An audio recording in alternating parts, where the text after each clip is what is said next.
Okay, so I wanted to go over some of the notes I didn't go over today in regards to the eyes are watching God. And we did cover some of these points in class, but I want to make sure that you have an extensive idea as you approach the rest of your discussion this week.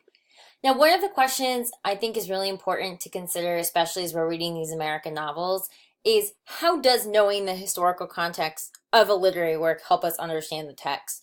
So in this case, it's really important because here we are going through so much in the United States. We're also going through so much that's happening in these literary periods. We're moving from a time of just focusing on what has been going on politically and socially to now understanding that there has been a Great Depression. We're in the midst of a different type of Renaissance. So history, even though at times we don't love learning about history, can really tell us a great deal about certain literary texts. And knowing what's going on in history often can really help you figure out what's going on in a book. Even if the book is really hard to get through, even if the book seems difficult at the first time you read it, knowing what's going on in history, knowing what's going on in the world and the context of where the story is taking place and when it's taking place really makes a huge difference. So here I've been talking a little bit more about the Harlem Renaissance. I talked about this more in class, but this is really that goes from the end of World War I through the 1930s Depression. And of course, I want to focus in on some of these common themes here because I think these are some of the common themes you'll see translated through many of the different writings.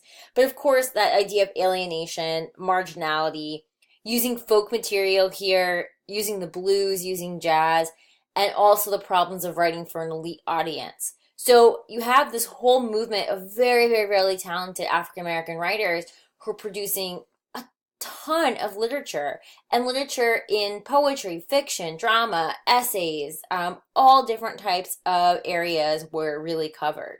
So you had this idea of a new type of literature expanding into a lot of what had been going on in the United States. You also have this sort of racial consciousness moment where you had some activists like Marcus Garvey saying that there should be sort of a back to Africa movement.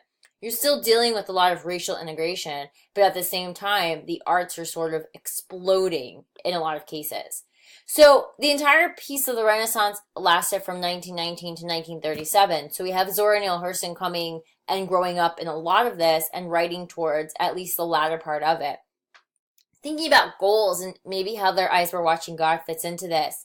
Well, you have books, you have literature responding to absolutely the social conditions of what's going on of African Americans, very important at this time period. Also breaking all those stereotypes of African Americans, a lot of the stereotypes that we read in our earlier novels that our authors worked to hinder and not perpetuate anymore. Also plays a huge emphasis on Black folk culture and gives way for a lot of political and social programs and uplift, such as the NAACP, which comes to be. But from the 1930s to the 50s, it was Zora Neale Hurston who was the most prolific African American female writer. It was because she had this very candid portrayal of the struggles of African Americans in not just the South, but the rural South, and of course, the courage for African Americans to keep going. She was a unique artist herself, folklorist, and what's really important, anthropologist. So she knew how to study people and life and all the inhabitants sort of around that. Now, I want to put a couple of pieces in here to keep in mind. I won't go through all of these because we talked about some of these today, but very much think about why this is her most widely famous and acclaimed novel. Think about the time that she spent in Haiti and the British Isles doing her research and coming up with this book idea. Because it's very sad that she actually died penniless, nameless, and buried in an unmarked grave until Alice Walker really started bringing her out to be. I want you to think about culture. I want you to think about the way tradition plays a huge role in a lot of the texts that we read. We have a lot of, even though we're focusing on the narrative of Janie here, that doesn't mean we don't have different stories, different cultures coming in. The orality, where anything that is spoken, changed, recited, sung, or read out loud. We talked about the importance of that book very much even needing to be read out loud. And of course, looking at different cultural behaviors or traditions in terms of folklore can often help you understand, helps me understand Janie's grandmother a little bit in this piece. Now, even though Hurston spent most of her life in Eatonville, Florida, the town itself right after the Civil War, had a lot of newly freed slaves that moved in search of work.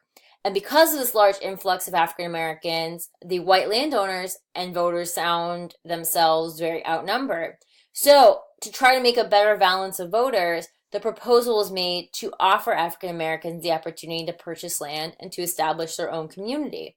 This was huge. This gave people an identity, this gave people a chance. And really, what happened is for people like Hurston and for others, it made other possibilities come to be, such as the advancement of literature. So this town is just one small example. I'm also going to remind you, think about some of the metaphors and the symbols that we talked about early on here.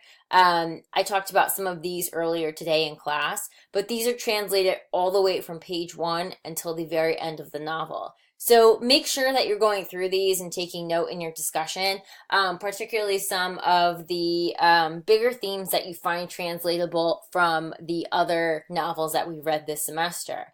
Now, these are not all of them, of course, but these were some of the bigger ones that I find as I'm reading through the piece.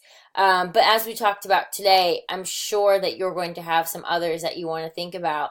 Most especially, some of these themes can be specified into picking out certain parts of the text, into picking and looking at some of the one-on-one quotes and dialogue that are happening in the book too. So our goal for this week is to finish the text and look at all the supplemental resources as we work through our discussion. So I'm really excited to go through this piece with you, especially as we get more into the later parts of the book. Don't be afraid to watch the movie. Don't be afraid, no, don't only watch the movie, please. But as you're reading, I feel like the movie's a great complement to really putting onto that image of what you feel is going on in the book, and it can help maybe with some confusion. While a movie can't have everything, it certainly can really include a good part from the text too. So I'll add a couple more notes and some close reading, but really excited to get into the middle parts and the ending of Their Eyes Were Watching God.